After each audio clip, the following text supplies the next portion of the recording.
Hello and welcome back. So today I'm going to teach you something very important that I have implemented in my life. It has been inculcated basically deep into my nerves.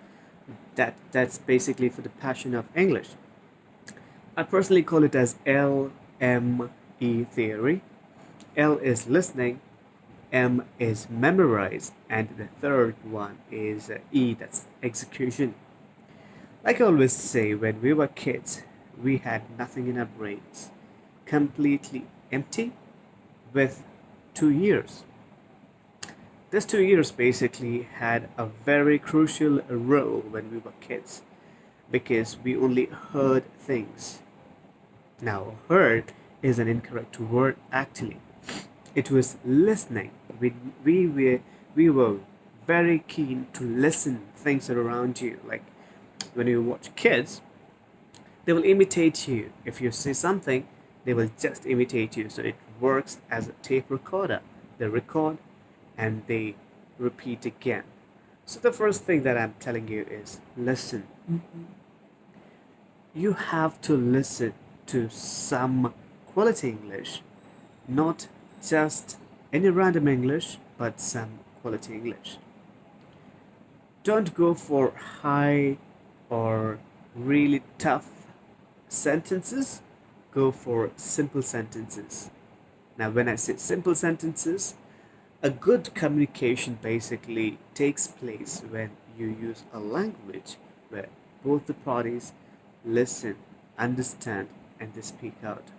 The language should always be simple. So, always use simple and easy sentences. Don't really go for complex or compound sentences initially. Go for simple sentences so that both the parties can understand and they can relate to things. Second thing, after listening, once you listen, once the stuff is inside your brain, you memorize it. It's called as processing.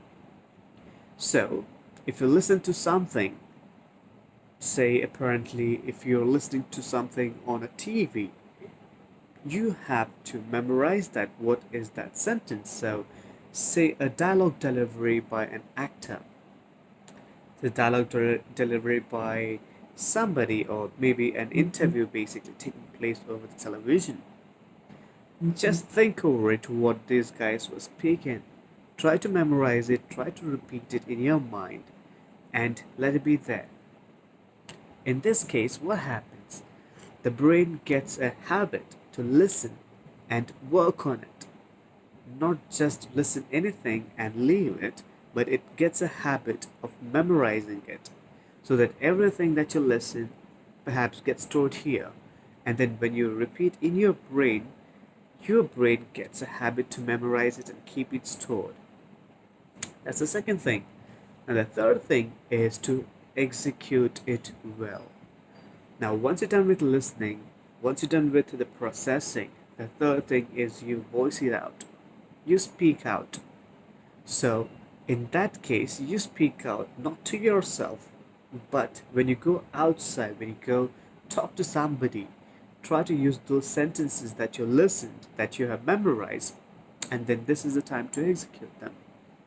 So try to use the new words or new sentences that you have actually listened to or that you have memorized. This will actually give you a habit of listening, processing, and execution. This will help you to polish your brain, actually, to give some work to the brain. It will have a habit. Now, this habit will turn eventually into a big learning for the language. This is what I have been doing. Trust me, I've been watching movies, I've been watching serials, I've been watching interviews, I've been listening to songs. Now, anything that comes to your way, like as a track which is complicated, say for Eminem, a, a top class rapper, and different words. So what I used to do is I used to listen to them. I used to just think of it, memorize it, the way he used to utter them, and then I used to execute it when I get time. That's the reason I've got into this habit, and that's the reason I'm sharing this theory with you. So remember always L is listening, M is memorize, and E is execution. If you follow this, nobody can stop you basically to be a perfect speaker or an orator. So try this and let me know how it works. Till then, thank you so much for your time. Bye bye.